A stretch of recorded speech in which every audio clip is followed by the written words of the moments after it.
même si vous pensez que c'est divisé, essayez de rapprocher le plus possible et ensuite adapter face à l'adversaire. Quand tu es blessé, imaginons tu as un problème à l'épaule, travaille ta fucking souplesse, frère. Tu serres bien ta main, boum, impact. Imposer mon cadre à la personne. Donc j'avais l'adversaire, pour moi, mon but dans ma tête, c'est toujours... Salut à tous, je m'appelle Yoni et ce que j'aime dans la vie, c'est la progression. Aujourd'hui, je suis obligé de te retourner le début de cette vidéo parce qu'elle était super floue au départ. Comme vous voyez, il y a du nouveau matos. Je sais pas si j'aurais sorti des vidéos avant, mais en tout cas, celle-là, c'est la première que je filme avec ce nouveau matériel. Bienvenue à tous ceux qui arrivent sur cette chaîne. Ici, on parle progression sur plein d'aspects de notre vie. Aujourd'hui, je vais t'énoncer quelques tips pour t'aider à progresser beaucoup plus vite dans le karaté. Je dis dans le karaté, mais en fait, c'est dans quasiment tous les aspects de ta vie.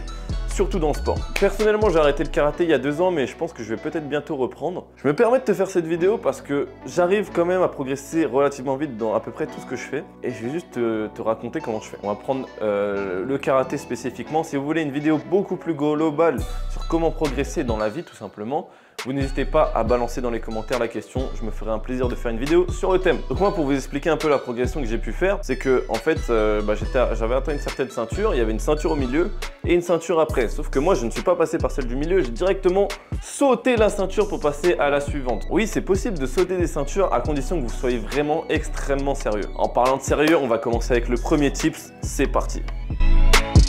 Alright. Le premier tips, il est tout con. C'est de connaître les règles sur le bout des doigts. Ou du moins le plus possible. Connaître un minimum de règles, c'est vraiment super important pour pas faire d'erreurs bêtes comme j'ai fait. Je vous l'ai déjà raconté le jour où j'étais censé gagner ma médaille d'or. J'ai tourné le dos comme ça parce que j'ai cru que l'arbitre avait dit arrêter. Je vous réexplique en 20 secondes. Donc on était en train de combattre, voilà, il y avait égalité. Et comme j'avais marqué le premier point en karaté, la personne qui marque le premier point en premier, s'il y a égalisation, elle gagne. Donc il y avait égalisation. Il est arrivé un moment où voilà, on s'est attrapé rapidement et en fait que tu es censé t'arrêter. Sauf qu'en fait apparemment on s'était pas serré assez longtemps et j'ai entendu l'arbitre dire quelque chose, donc j'ai relâché et je me suis baladé, mais je sais pas ce qui m'a pris. Je me suis retourné et la personne en a profité pour me mettre le coup derrière et au final gagner 1 point de plus. Connaissez bien les délimitations, connaissez bien quel drapeau veut dire quoi, enfin bref la base. Et si vous êtes déjà expérimenté dans le karaté, vous êtes obligé de connaître le plus possible des règles. Deuxième tips, soyez le plus sérieux dans vos cours et trouvez un club bien sérieux également. Quand je vous dis être sérieux, je peux prendre l'exemple de la boxe. Quand j'ai commencé la boxe, c'est pareil, il y avait des gens qui étaient là depuis un petit moment, qui n'étaient pas du tout sérieux, qui faisaient que de rigoler, qui faisaient que de bavarder avec leurs camarades. Et tout simplement, je suis arrivé, j'ai été sérieux, je les ai enculés. Voilà, pour faire simple. C'est pour ça que je vous dis, vraiment, soyez un minimum attentif à ce que vous disent les coachs, les entraîneurs, les maîtres, les profs. Ce qu'ils vous disent, c'est vraiment pour que vous vous améliorez, normalement. Donc, quand ils vous expliquent un truc, essayez d'éviter de parler en même temps et de rigoler. Sinon, voilà, il y a un débutant qui va arriver, il va vous fouetter. Quand je vous dis d'être sérieux, c'est le même exemple en musculation. Comment tu veux progresser si tu n'es pas vraiment dans ton truc, dans ton élément, dans le moment présent, dans ton entraînement? Quand tu es en musculation, tu fais ta série, tu es à fond, tu ne parles pas, tu es concentré. Quand tu es avec un camarade en musculation qui t'empêche, enfin à chaque série de repos ou même pendant que tu fais ton exercice, vous parlez, votre temps de repos il défile, vous dépassez le temps de repos de je sais pas combien de temps et qu'ensuite vous reprenez votre exercice, bah non, vous n'avez pas les mêmes résultats que si vous n'auriez pas parlé constamment non-stop et bien repris au bon moment, toujours focus sur son objectif. Et je dis pas que c'est mauvais de parler, vous pouvez parler mais trouvez les bons moments, arrêtez de parler à n'importe quel moment. En parlant de ça, essayez de trouver un rivaux qui est à peu près le même niveau que vous, ça c'est vraiment top. Si vous commencez avec quelqu'un, ça c'est vraiment top parce qu'il y aura toujours une personne qui voudra être au-dessus de l'autre. C'est ce qui m'est arrivé en danse par exemple quand on a commencé, on avait à peu près le même niveau avec un pote à moi et on a grimpé au fur et à mesure. Même si, pour trouver un rivaux, vous pouvez toujours, même si vous venez d'arriver ou vous avez un certain niveau qui est là et que la personne vous la considérez comme là, ce qu'il va falloir faire c'est grimper jusqu'à atteindre le niveau de cette personne. Une fois que vous avez à peu près atteint, là c'est vous, atteint le niveau, là peut-être vous n'arrivez pas à grimper, mais là cette personne va voir que vous vous améliorez, elle ne voudra pas que vous le dépassez, donc ça montera. Et si jamais tu dépasses, bah là il va se poser des questions, il va vouloir re-augmenter et ensuite à faire l'échelle comme ça, et ça c'est vraiment le top dans tout je trouve. Bref, je crois que j'ai rattrapé le moment et vous pouvez retrouver la première version de la vidéo, c'est parti. Troisième tip que je vais te donner, observe à fond. Quand tu es dans tes entraînements, regarde vraiment ce que ton professeur te montre dans le moindre détail, analyse, fais ta critique. Ensuite, analyse tes partenaires, où sont ses failles, où sont leurs points faibles. Essaye d'exploiter tout ça. C'est à toi de commencer à avoir l'œil qui voit tout. Il y a des choses à prendre de tout le monde. Même le plus nul qui vient de commencer aura des choses à t'apprendre. Parce que tout le monde a une façon différente de combattre. Observe bien ton professeur, comment il place ses techniques, comment il place son poing, dans quelle direction, dans quel angle.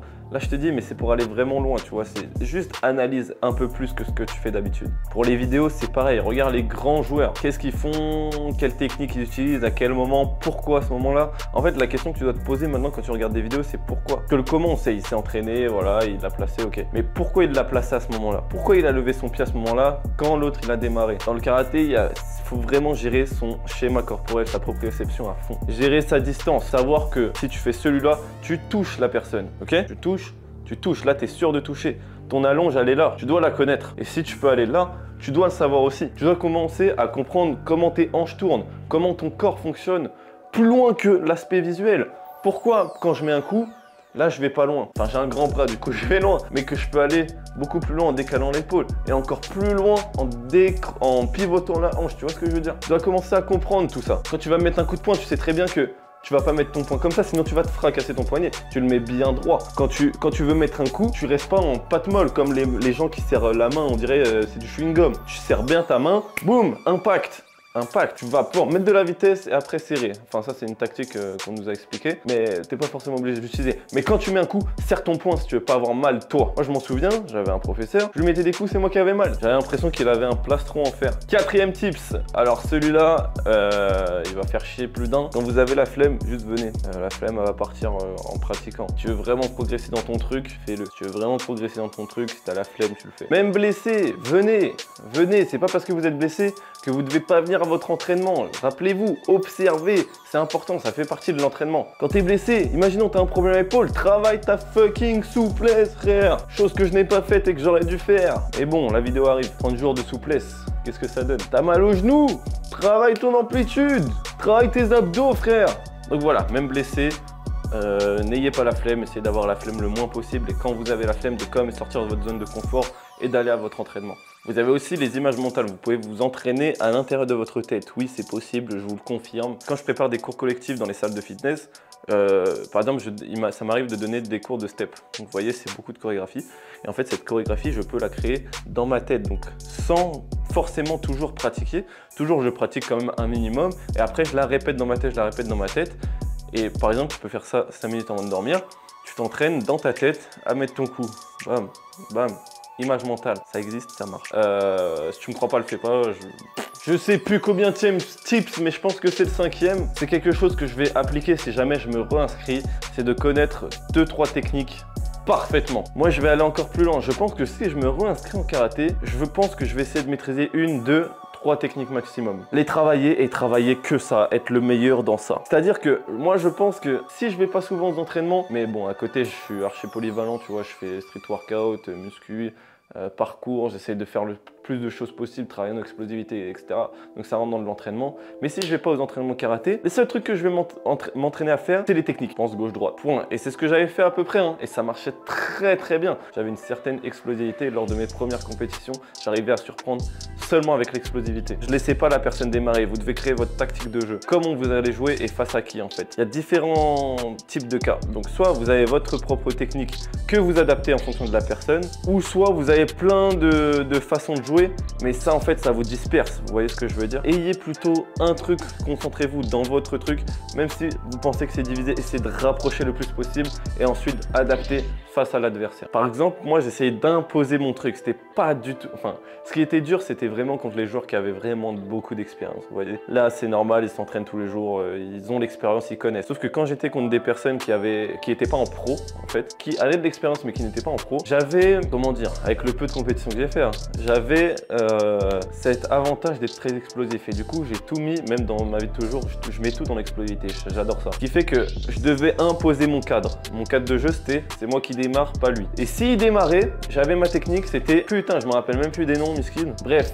le coup de poing arrière en baissant la hanche. Imposer mon cadre à la personne, donc j'avais l'adversaire, pour moi mon but dans ma tête c'était toujours de démarrer en premier. Donc j'étais en position, tac tac tac, mes hanches bien placées, boum boum boum, j'attendais. Juste la moindre ouverture, la moindre chose qui me fait démarrer et encore des fois non, j'essaie vraiment de le surprendre. Donc j'étais vraiment en appui, boum, boum, bam, j'essayais d'y aller mais instant. Je vais pas vous donner tous mes tips, sinon je vais me griller. Soit c'était, boum, en position, pam, j'y vais. Soit, pam, j'y vais, mini feinte. Bref, si je n'y arrivais pas, ce que je faisais, c'est pareil, j'étais en position, mais dans ma tête, je me disais, viens, je t'attends, frère. Tu vas attaquer, attaque. Je savais parfaitement, peu importe ce qu'il allait faire, ce que j'allais faire. Vas-y, dans ma tête, je me disais, vas-y, viens, frère. Viens, je te casse une côte. Ch'pa.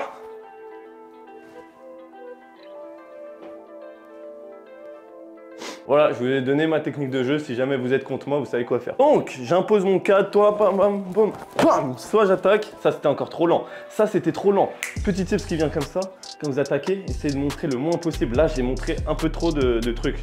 Quand ça part, c'est... Normalement, c'est eux qui sont censés vous l'expliquer. Mais ça doit vraiment pas se voir. Il n'y a pas de mini ralenti avant de taper. Ça doit pas se voir. À moins que ce soit une feinte. Faisez ça. Pam. Tu vois, c'est net. Le boulet de canon, il part. Au lieu de... Tu vois ou pas la différence entre eux et... Bref, l'avant-dernier tip, c'est de gérer votre nutrition à fond. Vous avez beau avoir des gens qui mangent des grecs en compétition, ne faites pas la même chose. Vraiment, les nutriments sont totalement différents. Ce que vous ingérez, c'est totalement différent et ça va se ressentir durant votre match. Les personnes qui mangent comme ça, je pense qu'ils pourraient avoir encore plus de perf s'ils arrêtaient de manger leurs conneries. C'est-à-dire que si tu manges tes légumes, tes fruits, tes glucides qui sont bons, tous tes nutriments qui sont bons, tu vas sans doute beaucoup mieux t'en sortir en match. Pas de faire un rapport détaillé de la nutrition, mais si vous voulez une vidéo sur la nutrition, pour vous expliquer quand même les bases, vous mettez en commentaire et je me ferai un plaisir de répondre. On peut enfin passer au dernier tip. Le dernier tip, je vous conseille vraiment de prendre confiance en vous à fond. Arrêtez de croire que vous êtes faible. Reprogrammez un peu votre cerveau, vous êtes fort. Je vous le dis, vous pouvez être fort. Mais si vous gardez la mentalité de faible, vous resterez faible. Point. Adoptez une nouvelle mentalité. La mentalité du gagnant. Même si vous perdez, c'est pas grave, vous apprenez. Arrêtez de vous morfondre sur vos défaites, etc. Avancez au lieu de pleurer. Travaillez votre mental, votre spiritualité un petit peu aussi. Pour rester concentré, c'est de moins avoir de perte de contrôle, etc. Bon, sur ce, j'espère que cette vidéo vous aura plu. En plus, j'ai plus de batterie, c'est parfait. On a fait ça dans les temps. J'espère que cette qualité vous plaît. Donc là, c'est ma première vidéo que je teste avec une qualité, enfin avec mon nouvel appareil. N'hésitez pas à suivre sur le Insta Coach Yoni. Vous avez plein de trucs, plein de valeurs. Donc il faut y aller. En plus là, je vais taffer le contenu à fond. Ça va arriver très prochainement si ce n'est pas déjà fait vu que ça tout sort pas en même moment. Les refs, abonnez-vous si vous voulez d'autres tips, si vous voulez des types de vidéos, vous le mettez en commentaire. Je me ferai un plaisir de les faire. Je vous dis à la prochaine, bonne continuation, bye.